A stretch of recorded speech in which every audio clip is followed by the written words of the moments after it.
We have Eliza in studio, and did I get that right this year? Eliza? Yep, Eliza. Okay, very good. I know I've talked to you before. What are my talking points? Here we are. So, I saw this. You've got this troll guy coming in. How did this all come about? Yeah, so Thomas Dambo is an artist. He's a Danish artist. He does these huge sculptures out of recycled materials, mostly recycled wood. And somebody on our board just kind of came across his work and thought that that'd be a really good fit for the museum. And they're like, this is really pie in the sky idea, but we'll reach out and we'll maybe start kind of sending a few emails, see if maybe they'd be interested in talking. And they actually got back to us very quickly. They thought it'd be a really great spot. He's currently working on a project to put a troll in all 50 states.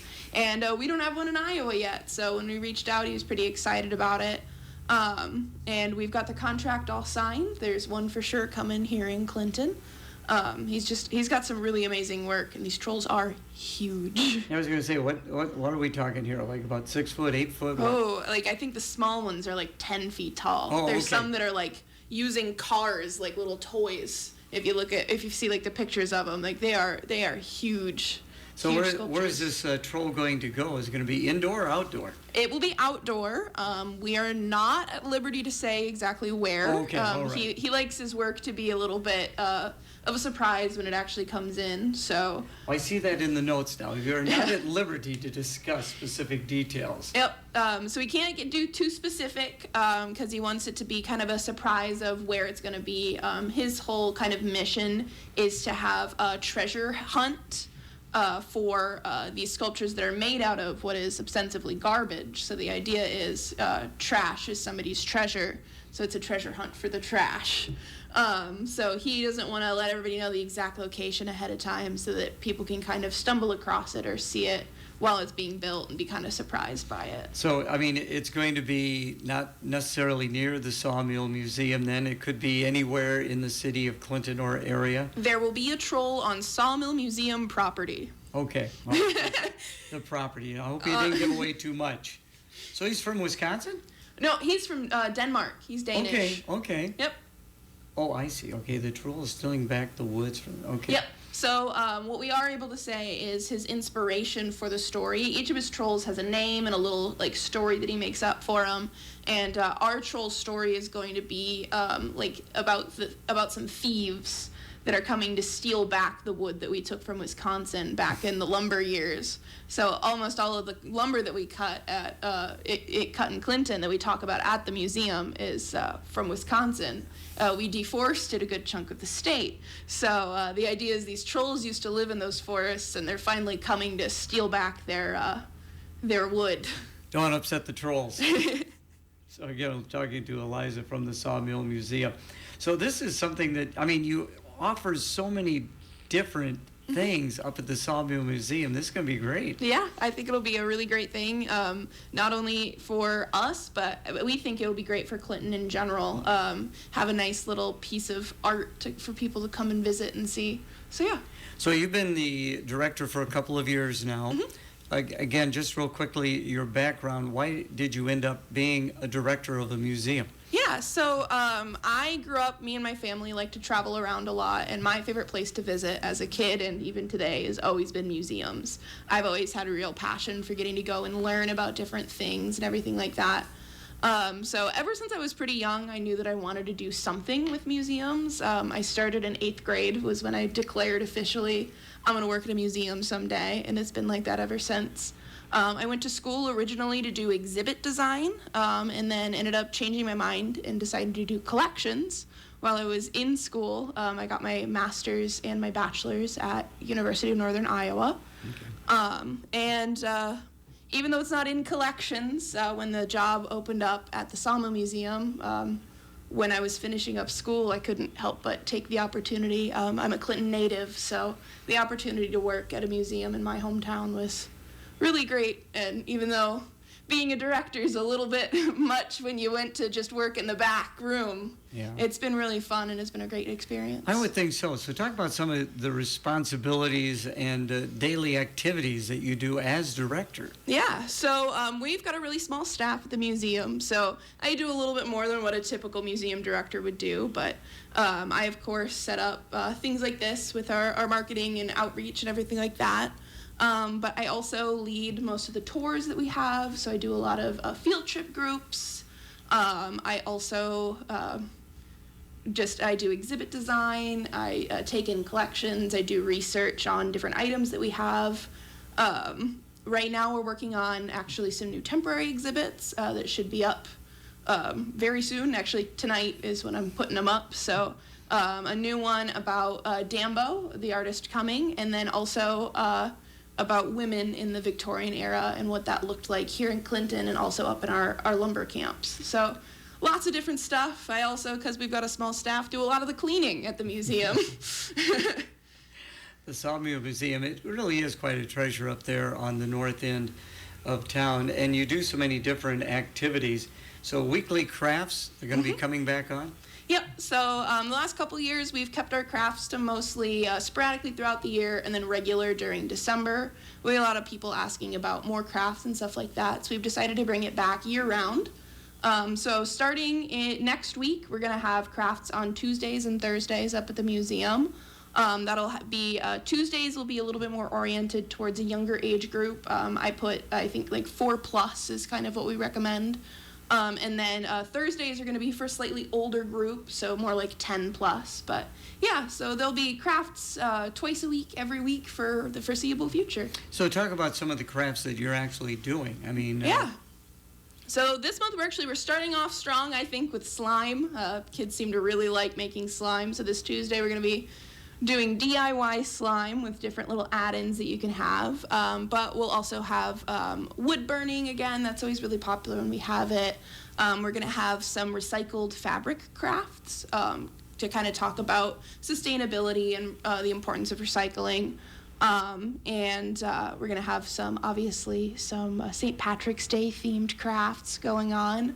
We're going to be doing some gnomes and some fun little paper crafts for the younger group. Just all kinds of stuff coming this month. And then next month for Earth Day and Easter, we're going to be having stuff like wreaths and some more recycled craft projects and everything like that. So again, that'll be coming up in March, Tuesdays for the younger set, Thursdays for those 10 and over. Now, is there registration? They can just show up. Is cost involved at all, Eliza? So people can just show up. There might be a few crafts in the future that we ask that people sign up for ahead of time if we've got limited resources, but most of them we try to have as much as possible so that people can just show up. All of the cost is included with your regular admission. So the crafts don't have any additional, if you have a membership, you don't have to pay at all for it. It's included with your membership. So we try to keep it as fun and affordable as possible so that people can just come in, enjoy a night of crafting, go and spend some time in the museum and just kind of hang out. How can people become members of the Sawmill Museum? Yeah, so you can just swing by and talk to me. We've got family, duo, and individual memberships. Family memberships don't actually have to be people related to you. They could be any 6 people that you want, any 6 people you might be visiting the museum with. You could just swing by and talk to me. We can get it set up. Otherwise, we do also have an option to order one on our website. You can go and sign up for a membership there. So any idea what the membership total is right now or how many members you do have? Not off the top of my head. I know we've got, I don't know. I think we've got about 30 family memberships right now. Okay. How important is that membership money for you? Memberships are really great for us. They're actually, probably shouldn't say this, we make a little bit more money when people don't buy a membership because they pay themselves off super quickly. But our memberships are important, we think, because we want to really engage with our members. That means returning guests and everything like that, and we care a little bit more about that than the max money that we can get. Yeah. It's an educational experience. There is no doubt about that. Do you get many field trip schools coming in? We do, yeah. We actually offer for all of our local schools. We get a lot of homeschool co-ops and groups that come through as well.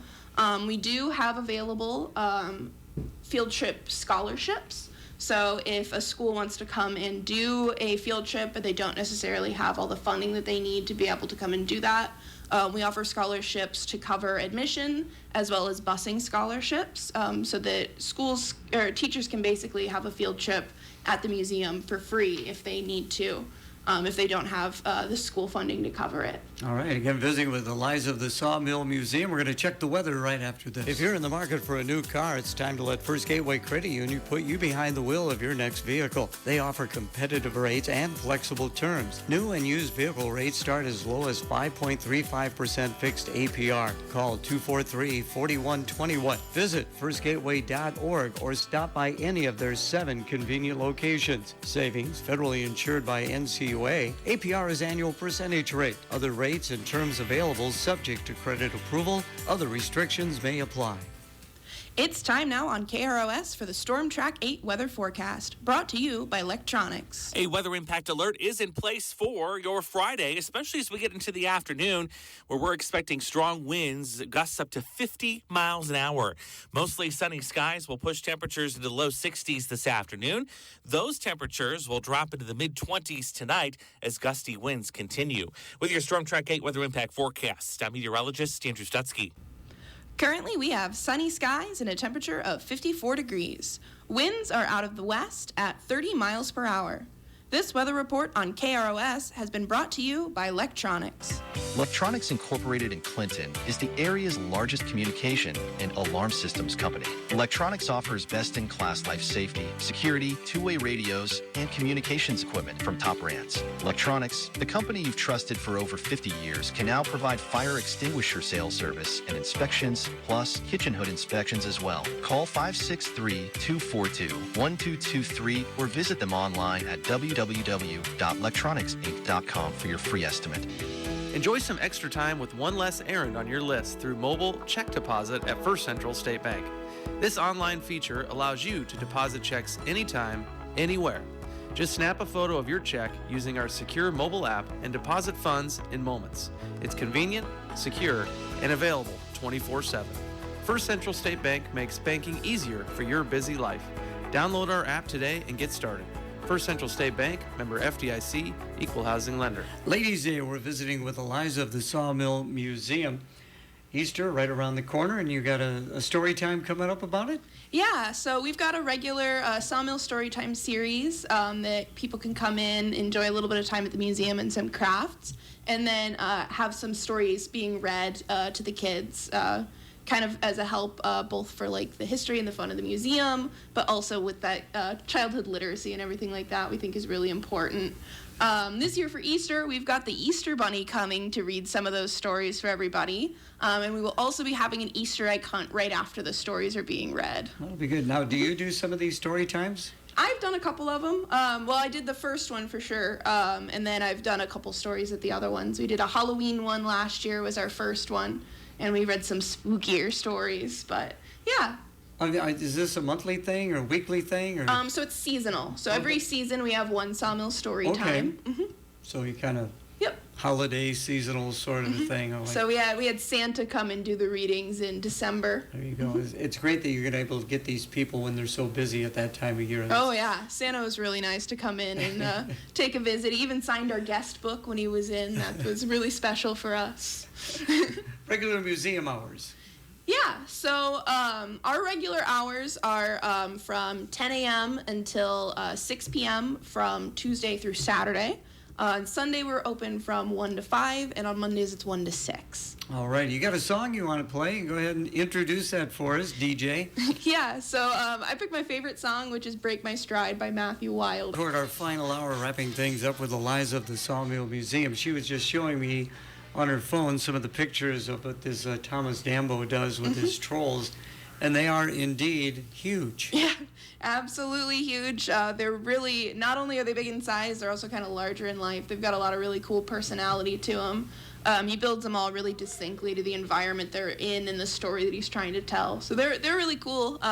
You can check it out at thomasdambo.com if anybody's interested in seeing the work. He's got pictures of all of them up and a map with all the locations on it. How many has he done? Any idea? So the last number that I saw was 138 Oh my of goodness. them, but I think it's a little bit higher than that now. It might be closer to 150. How many years has he been doing this? I think he started, I don't know. It was sometime in the 2010s, I think, is when he started So building about them. 15 years ago, Yeah. and so he does 5 to 10 a year? Yeah, he does a lot of them. He does a lot of work. That is incredible. So again, the Sawmill Museum is open 10 a.m. to 6 p.m. Tuesday through Saturday, 1 to 5 Sunday, 1 to 6 on Monday. Talk a little bit, again, the memberships are available, but if they just are in town, happen to want to stop at the Sawmill Museum, that's available also. Yep, you can just stop in, or if you want to give us a try and then decide you want to come more regularly, we've got our memberships available. They really pay for themselves after just a couple of visits, which we do on purpose. We want to make sure that people can come and get a real value out of that. Now, there's also an event room and that is available to rent for various things. Yeah, so we've got a really nice event space that actually we're working, one of our goals this year is to really give that another refresh, another update, so it'll be even nicer than it already is back there. But we offer party slots on the weekend, so for as low as $60, you can get the room for 2 hours, and that gets you full access to the museum for the full day. We've got tables and chairs to seat about 50 people back there, outlets if you want to bring crock pots, a fridge and freezer for you. You can do pretty much whatever you want with that back room back there. And that one, it's $60 for the 2 hours minimum. That gets 15 people in, and then it's just $4 per person beyond that. So it's one of the cheapest party rentals in town, we like to tell people. Birthday parties, baby showers, all kinds of activities. That Anything you want to do back there. We also have the room available on weekdays. That's a little bit more case by case on how much the cost will be for that. But we are available for meetings, for parties on weekdays, for all kinds of different events that you might have. So if you're needing a space for anything, you can feel free to reach out. We'd be happy to talk to you about having any kind of event up at the museum. It is a really nice, spacious area up there, and it's, it was quite a vision for those people. And the Sawmill Museum has been there for a while now. Yep. Even though you've only been there for a couple of years. Yep. Did you know about the Sawmill Museum prior to becoming the director? Yeah, I actually visited, I don't think the first year, so the museum opened in October of 2011, but I went and visited pretty soon after it opened. We were there for like a PTA event. Of course, I was going to like say 12, 13. I was going to say maybe 7 or 8. But yeah, I went there a good couple times. I had a lot of fun playing around. I had kind of forgotten about it, admittedly, when I was in like high school, is you're not really thinking about going to the museum at that point. But I've known about the museum for pretty much as long as it's been up there, and so that's why it was so fun for me when I got the opportunity to come up and work. Kind of a dream job for you. Yeah, absolutely. There you go. So you recently had a big fundraising event at the museum. How did that go? Yeah, so our annual Food and Beverage Fest was happened in January, as it does every year. It was very successful this year. We had a lot of vendors, which after last year, we had a little bit fewer vendors than usual, but it was still a really great event. I mean, 17 vendors is definitely not bad. And this year we had, I believe it was 21 at the end of it. Everybody, the number one complaint that we got this year was that the portions were simply too generous, that not everybody got to try every single piece of food and drink because they were so full after just a couple. So that's a good complaint. I'll take that one. Exactly. So, and again, this has been an annual event, and you're looking forward to, I would imagine, next year. Already looking forward to 2026. It is one of our biggest fundraisers of the year. 100% of the money from it goes directly towards exhibits and programming. It's a really important event for us to be able to do new exhibits throughout the year, to be able to offer things like our crafts and our summer programming and everything at such a low cost. It's events like the Food and Beverage Fest that allow us to do that. Do you have any other fundraising events?